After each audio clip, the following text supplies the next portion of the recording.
চলে এসেছি আবারও দুপুরে রান্নাবান্নার ভিডিও নিয়ে। আজকে দুপুরে আমি যা রান্না করেছি সব কিছু নিয়ে থাকছে আজকের ভিডিও ভালো লাগলে আমার পেজটাতে ফলো করে আমার পাশে থাকবেন।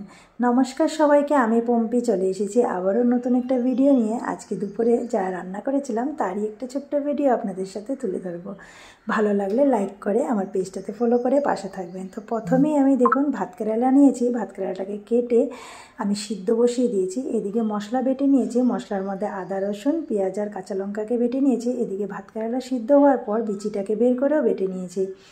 এখানে তেল গরম করে দিয়ে দিলাম মশলাটা, পেঁয়াজ রসুন আদা সব কিছু মশলাটাকে দিয়ে ভালো করে একটু নাড়াচাড়া করে পেঁয়াজের যতক্ষণ অবধি গন্ধ না যায় ততক্ষণ অবধি একটু ভেজে নিয়েছি। এরপর দিয়ে দিয়েছি এই যে ভাত কেরালার বিচি যে বেটে রেখেছিলাম সেই বিচি বাটা এই মশলাটাকে সাথে দিয়ে একদম ভালো করে নাড়াচাড়া করে এর মধ্যে দিয়ে দেবো একে একে লবণ, হলুদের গুঁড়া, দিয়ে দিব জিরার গুঁড়া, ধনিয়ার গুঁড়া আর দিয়ে দিব সামান্য একটু লঙ্কার গুঁড়া।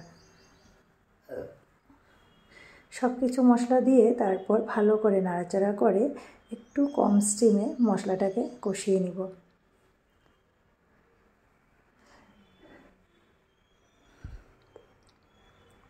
দেখুন মশলাটাকে আমি অনেকক্ষণ ধরে কষিয়ে নিয়েছি আর রঙটাও চেঞ্জ হয়ে গেছে মশলাটার। আমি একটু বাড়িয়ে দিয়েছিলাম তার জন্য একটু নিচে লেগে গেছে মশলাটা। এখন আমি একদম কম স্টিমে নাড়াতে আছি আর মশলাটা খুব সুন্দর গন্ধ বেরিয়ে গেছে। তো উপর থেকে আমি অল্প একটু চিকেন মশলাও দিয়ে দিয়েছিলাম আর চিকেন মশলা দেওয়াতে পুরো মাংসর মতন গন্ধ হচ্ছিল মশলাটার থেকে। সত্যিই খুব ভালো হয়েছিল এই মশলা কষানোটা। তো দেখুন মশলাটা আমার ভালো করে কষানো হয়ে গেছে, এখন কড়াই ছেড়ে আসছে, নামিয়ে নিব। তো এই যে মশলাটাকে বন্ধ করে চুলাটা এখন আমি একে একে ভাত কেরালার ভিতরে পুরটা ঢুকিয়ে নিচ্ছি। তো এই যে এই কাজটা করতে একটু সময় লাগে মশলাটা কষাতে, তারপর আর কোনো দেরি না। তো এই যে আমার ভাত কেরালা পুরো দিকে সবগুলোর মধ্যেই মশলা ভরা হয়ে গেছে। এখন খেতে সময় ভাজি করলেই হয়ে যাবে রেডি। তো এই যে চলুন বাকি রান্নাগুলো তাড়াতাড়ি করে নিই। এদিকে আমি মিষ্টি কুমড় কেটে নিয়েছিলাম, তো চলুন মিষ্টি কুমড়গুলোকে হলুদ লবণ দিয়ে ভাজি করে নিই। মিষ্টি কুমড় ভাজি হয়ে গেছে। এখানে আমি আলু আর সয়াবিনকেও ভেজে রেখেছিলাম। তো আজকে সয়াবিন আলুর তরকারি করছি, কারণ বানিকা তো আর ভাত কেরালা পুর খাবে না, ওর জন্য একটু করে সয়াবিন তরকারি করছি। ওইদিকে ডাইলও করেছিলাম।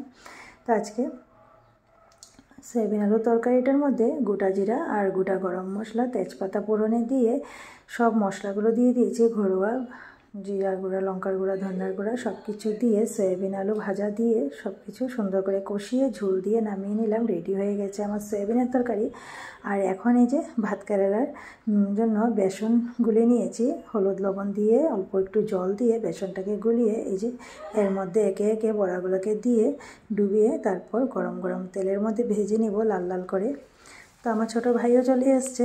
দুপুরবেলা আমরা দুই ভাই বোনের জন্য 4 পিস বড়া রেডি করে নিব। আপনারা কারা কারা ভাত কেরালার পুর খেতে ভালোবাসেন কমেন্টে আমাকে জানাতে ভুলবেন না। আর আজকের পুরো ভিডিও আপনাদের কেমন লাগলো আমাকে কমেন্টে জানাবেন। আমার ভিডিও যদি আপনাদের ভালো লাগে তাহলে আমার পেজে লাইক করে আমার পেজটাতে ফলো করে আমার পাশে থাকবেন। তো চলুন দুপুরবেলা রান্নাবান্না রেডি, এখন খেতে বসে গেছি।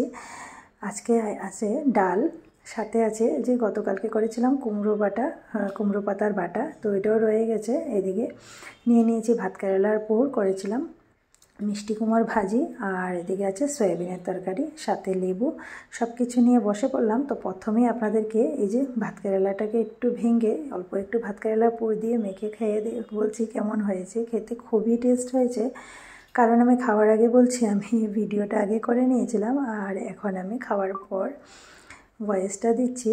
সত্যিই আজকে ভাত কেরালার পুরটা অসাধারণ হয়েছিল, খুবই টেস্ট হয়েছিল। আপনারা কারা কারা এইভাবে ভাত কেরালার পুর বানান কমেন্টে আমাকে জানাবেন। আর আমি একদিন এরকম করে বানালাম, ভালো লাগলে লাইক করে যাবেন।